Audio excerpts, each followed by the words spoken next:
Fall is the best time of the year to do any kind of seeding project, whether it's establishing a new lawn, overseeding an existing lawn, or just fixing bare patches or dead spots in your lawn. Spot repair.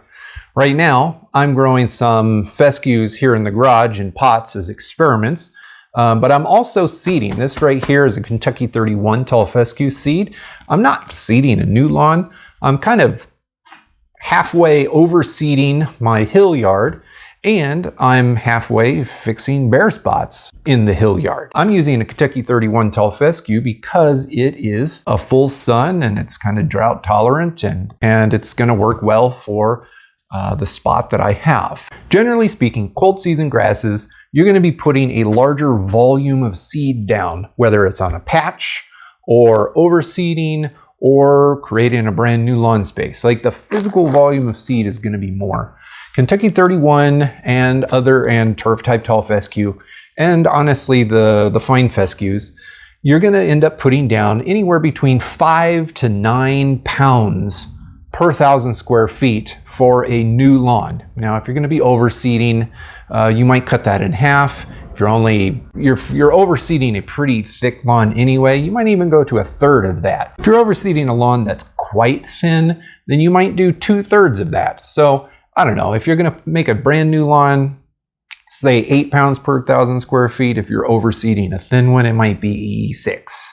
If you're overseeding a fairly thick lawn, it might be 3. Over on my website, and I've got it linked down below in the description, I have a table. Let's call it a table, a chart of all of the main types of lawn grasses and how much seed you should ballpark estimate that you'll need. Whether it's a cold season grass like K31 or a fine fescue or a Kentucky bluegrass or a perennial rye. I also, on that table, have information about the most common warm season grasses. Things like Bahia, Zoysia, Centipede, Bermuda. St. Augustine is one that we don't actually grow from seed. We just put that in sod. That is a very common grass down south, but it's not applicable to this video. Rule of thumb, if you live down south, if you live in a warm climate, you're probably going to be putting down a smaller volume of seed. Now, I don't really stock I don't stock any warm season grass seeds in my house because I live in a very cold climate. Our winters are long and fairly cold, but warm season grasses, you're going to be putting down a lot less seed.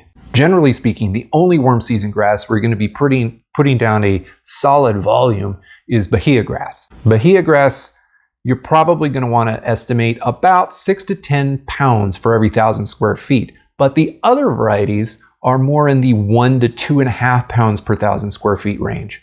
Again, just hit the link down below. You'll head over to the website and you can see the table listing all of the grass types and how much seed you're probably going to need. Now, having said that, it's always worth reading the labels. This label doesn't say anything about how much seed you need. Neither does this one, but this K31 does. This one actually says coverage 3 to 6 pounds per 1,000 square feet. So this seed is designed to cover with a little bit less volume. Check your label. Your particular variety might be different than the norm. But if you're just in the planting stages, you need to estimate until you settle on a variety. One other thing to note, these grass seeds and the others that I've got sprinkled around my garage are uncoated. Basically, they are just seed. There's no inert matter. There's no extra material in them. If you are buying seed that is coated for whatever reason, the seed will have more mass. You're literally going to need more seed to have the same coverage. Each single seed weighs more than an uncoated one.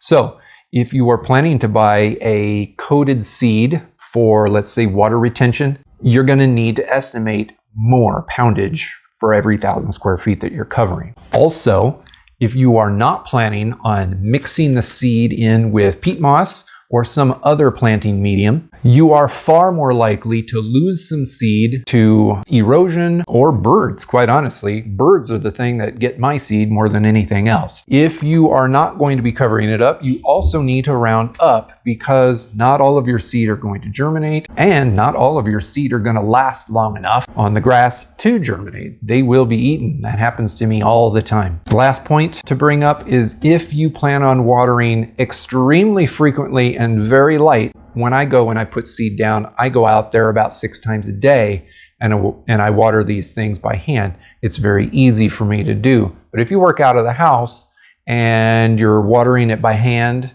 in the morning, if it's a spot treatment, or you don't have the proper timers set up for irrigation system spraying, you're gonna need more seed because it's gonna take longer for that seed to germinate. So the more able you are to water frequently and lightly, the faster your seed will germinate, so you'll have less loss. The longer that seed sits on the ground before it germinates, the more of it won't ever germinate, or the more waste you'll have. In any event, please go and take a look at that link down below. There's a lengthy article. It's far more structured than this meandering mind of mine here on video.